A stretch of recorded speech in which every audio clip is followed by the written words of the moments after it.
Welcome to the Real News Network. I'm Shamini Pires coming to you from Baltimore.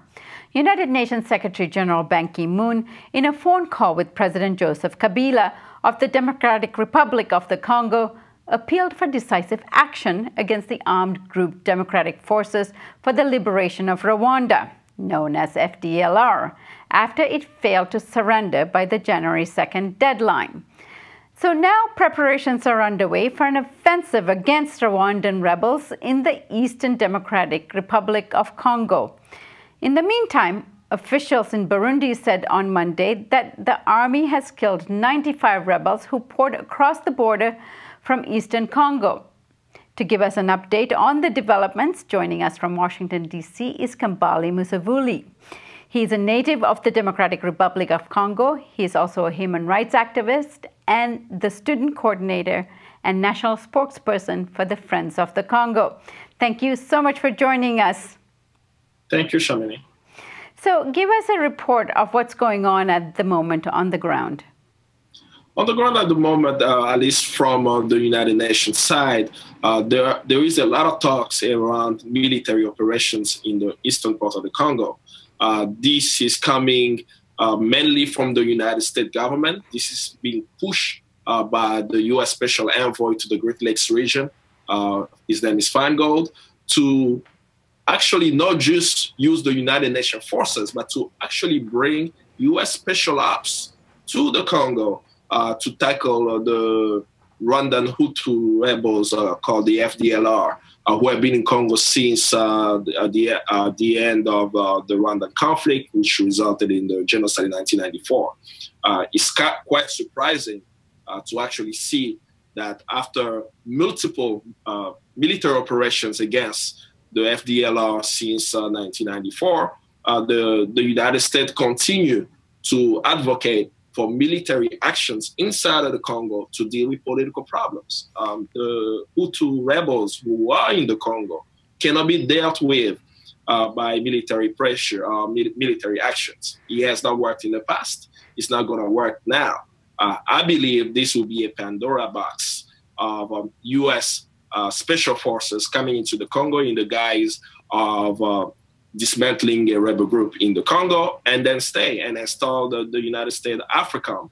Kambale, this is highly unusual to have the Secretary General of the United Nations calling for decisive action. What has happened prior to this that has led to this kind of pressure? I believe, as I mentioned a moment ago, that he's really being pressured by the United States government. This was an idea pushed by the Rwandan government. You know, the Rwandan government is a U.S. ally. And last year, for the past 2 years, the Rwandan government has been a member of the Security Council, though they have been caught many times destabilizing the Congo in many forms. So since 2012, the Rwandan government has been using the Hutu FDLR rebels in the Congo as a pretext to have their troops inside of the Congo. They have been in the Congo many times using that pretext. So it's only a continuation of what we know.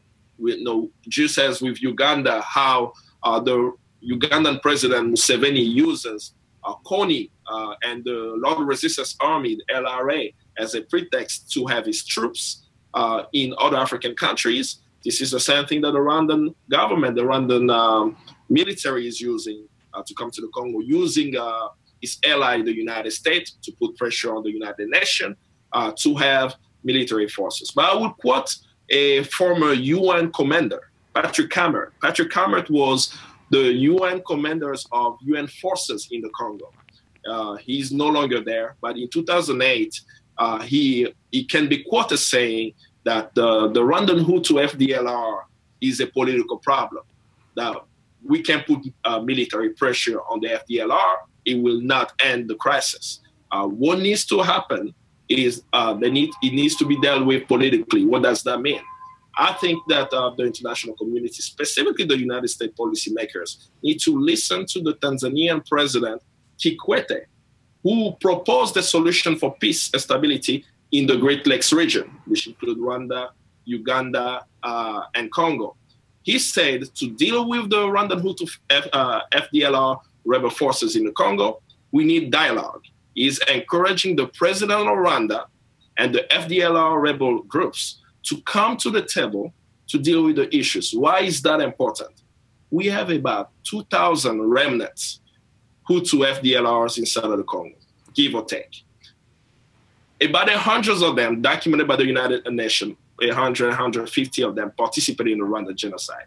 The vast majority of them are young Rwandans who are around 20, 30-year-olds, which means that more than likely they didn't participate in a genocide and they have picked up the guns. So we know that there is a cycle of violence, but you cannot stop that by just sending troops to kill people. You know who's going to be affected if there is military operation in the Congo? That the U.S. Special Forces will come to the Congo?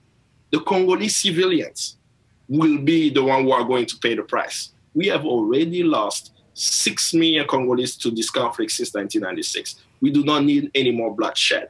So if U.S. policymakers can follow the lead of the Tanzanian President Kikwete, who called for dialogue, for the Rwandan government, the Rwandan President Paul Kagame, to sit at the table with rebel groups who are from his country and come to a peaceful solution to the crisis, that will have more fruit than sending American troops into the Congo in the guise. Do you think that's a possible scenario? It is a possible scenario. The only reason why it's not happening is because the Rwandan President Kagame does not want this to happen.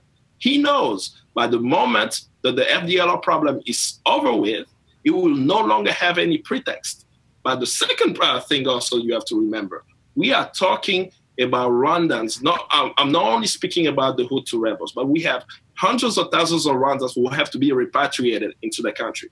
They cannot go to the country because we have an oppressive regime. So Paul Kagame of Rwanda does not want reconciliation in Rwanda. He wants to latch on to the story of the genocide, to hold the whole international community hostage while he continues to oppress the people of Rwanda in his country and continue to do invasions in the Congo with total impunity. It has happened in other countries. You know, how did we have peace talks in Sudan? How did we have peace talks in the Congo?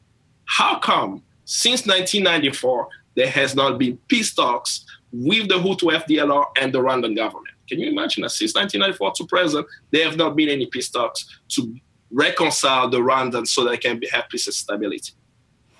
You raised some good questions there, Kambale. We will be seeking the answers to them in future reports. Thank you so much for joining us today. Thank you. And thank you for joining us on the Real News Network.